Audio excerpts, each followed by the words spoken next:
This video is about molecular polarity.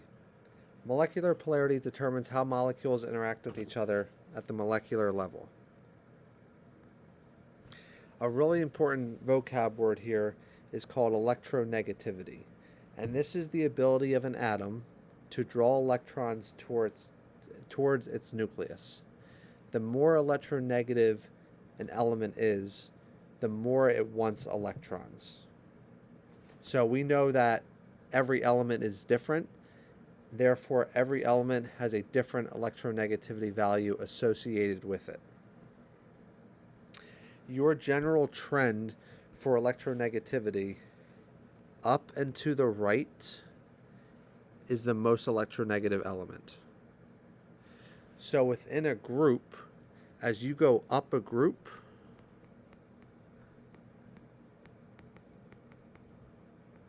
it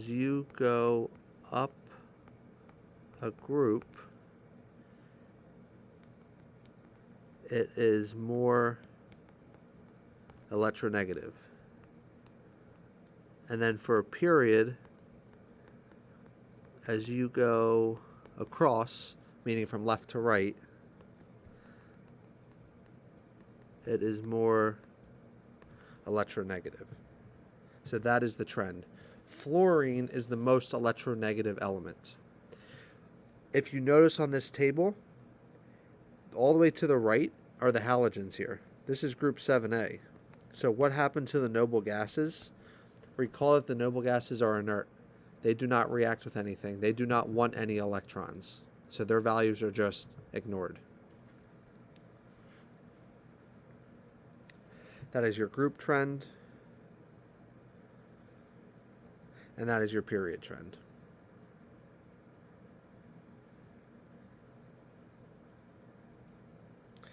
So these differences in electronegativity determine if a bond is polar or nonpolar. So bond polarity and molecule polarity are different, and we will get to both of them.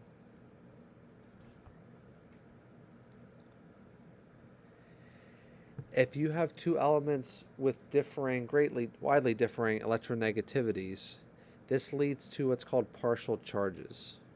So the element that is more electronegative will have a delta negative symbol with it. So out of H and F here, again, we already said F is the most electronegative element. Notice F has the delta negative.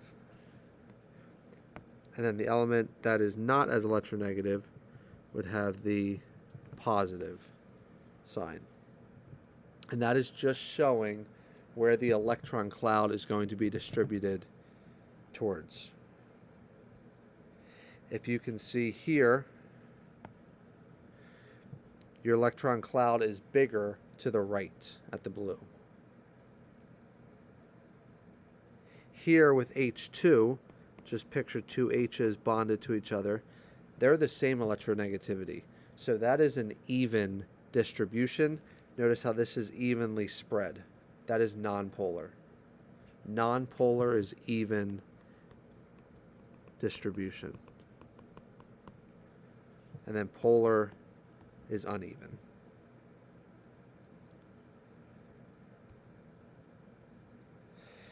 So this separation of partial charges, this is called a dipole. So a dipole is drawn like this, where it's an arrow and a plus sign. So the arrow is pointing towards the more electronegative element. That's why the arrow here is pointed towards the right, because fluorine is on the right. And then the little plus sign here, if you can see the plus, that's on the least electronegative element. So this right here is a dipole.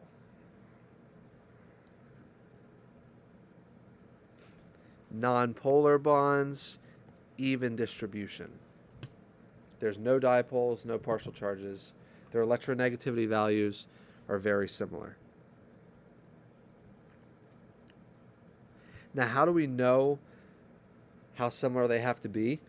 These numbers change. I've read textbooks before where it's 0.3 to 1.7. This says 0.5 to 2.0. This can differ, but it's generally speaking that if your difference in electronegativity values is less than 0.5, that is nonpolar. Less than 0.5 is nonpolar. Again, every element, it's a textbook value. They're given values, like fluorine's 4.0. Hydrogen is 2.1. So fluorine 4.0, hydrogen 2.1. If we subtract those, we get 1.9. That would be polar.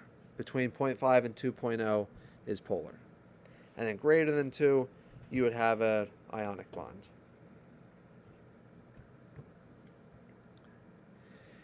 You can see electron cloud-wise what it looks like. Again, this is an equal sharing. Cloud looks similar left to right. You have an unequal sharing with the cloud being bigger at the more electronegative atom. And then ionic, you have a complete transfer. They're not sharing electrons. They are taken and given away. So it's complete transfer for ionic bonds. And of course, we have our cations and our anions. So using your periodic table, find which is more electronegative. Remember, the trend is up and to the right is more electronegative. So if we're looking at carbon and nitrogen, nitrogen is to the right of carbon. So nitrogen would be more electronegative. Nitrogen is above phosphorus. So nitrogen, again, would be more electronegative. Lithium or chlorine. Lithium is all the way to the right. Chlorine is all the way to the left. So chlorine would be more electronegative. And silicon and nitrogen. Nitrogen is further up and to the right. So nitrogen would win that battle as well.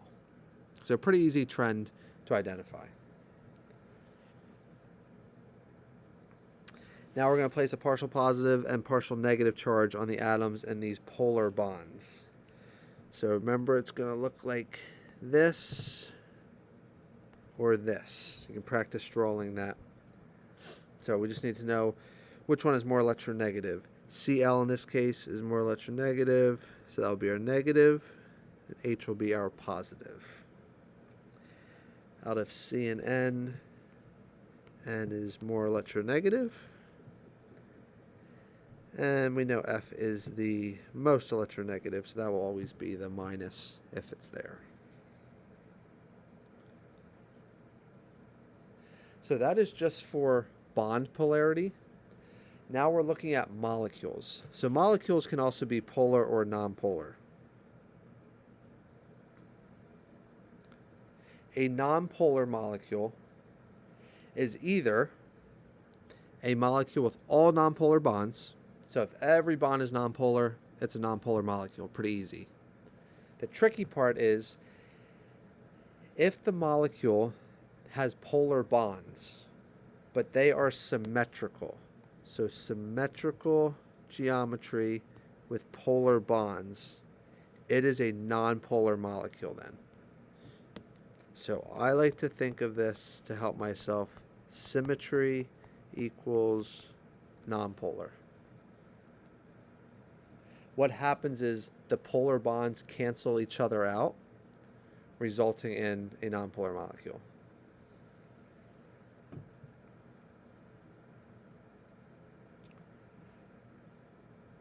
So think of this here. Hydrocarbons. Hydrocarbon is something with C's and H's only. So if we look here, look at the symmetry. We have an H here and an H down here. They're canceling each other. H here, H here. They're all canceling. And then this H on the right is canceling that H on the left. So all of that symmetry, even though each bond is polar, the entire molecule is nonpolar. Diatomic elements, same idea here. Hydrogen has a 2.1 electronegativity, so they cancel. The pole is canceled out. Symmetry. So that's a nonpolar molecule. And again, that's just because of the cancellation factor. The three shapes that you learned about that we need to watch for is linear, as in carbon dioxide here. That's linear, right? There's your central 1, 2. That's linear. That would cancel, right? This O is pulling here. Think of identical twins and think of it's kind of tug of war. So this twin is pulling with their power here. Let's pretend identical twins have identical strength. And this twin is pulling here. Nothing would happen, right? It would cancel. Trigonal planar, you have to watch for. So trigonal planar, they're spaced out 120 degrees perfectly. Let's just pretend that's perfect. That would cancel each other. And then tetrahedral as well would, carbon tetrachloride, that would cancel each other as well. There's a better depiction than what I drew. It's key, though, that these atoms are identical. Like in this case, they're all Fs. They're all Fs. Or they're both Os. Because if they are different atoms, then they will have different pools. So they have to be twins or triplets or quadruplets for this to work. Here's a nice little recap slide for you.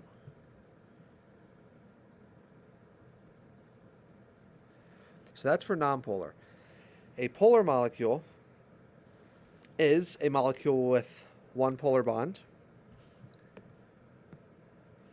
If it has non-symmetry with polar bonds, or if it does have symmetry and it has non-identical polar bonds. So if they're not twins, if they have different elements on them.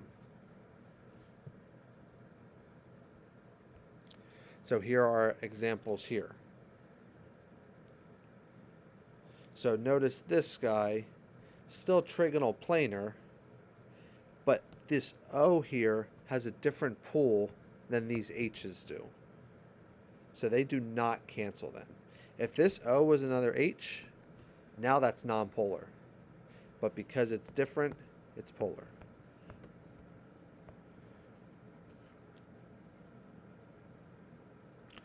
It's very important to know the geometry, like water, for example. If you ignore geometry completely and you drew water like that, linearly, on a 2D piece of paper, that looks like it cancels, right? Because it looks linear. It looks like, okay, H, H, but no. We know that water is actually bent, and we know the pull is going towards the O. So that does not cancel. There's no pull up here to cancel the pull down here. Or vice versa.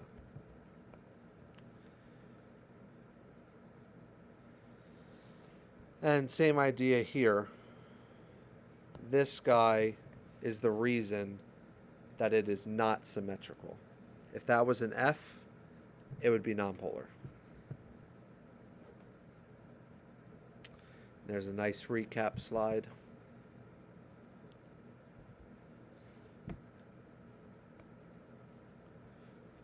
So let's look at these molecules and say if they are polar or nonpolar. So A is 2Cl atoms. They are diatomic. They are twins. That is nonpolar. They would cancel. B, trigonal planar. But this guy is throwing it off, right? These Cl's look fine, but that O is throwing it off. So that would be polar. Different. Explanation would be different dipoles. Explanation for A would just be that it's diatomic. It's the same dipoles. C, all the F's are the same here. It's trigonal pyramidal, it looks like, because it has 3 bonding sites and 1 non-bonding site. So this would be nonpolar. These have same dipoles. D, so like A, it's only two elements. However, they are different elements. So I and F have different electronegativities. They are not twins. That is polar. E, they are all the same. That is tetrahedral. They're pooling.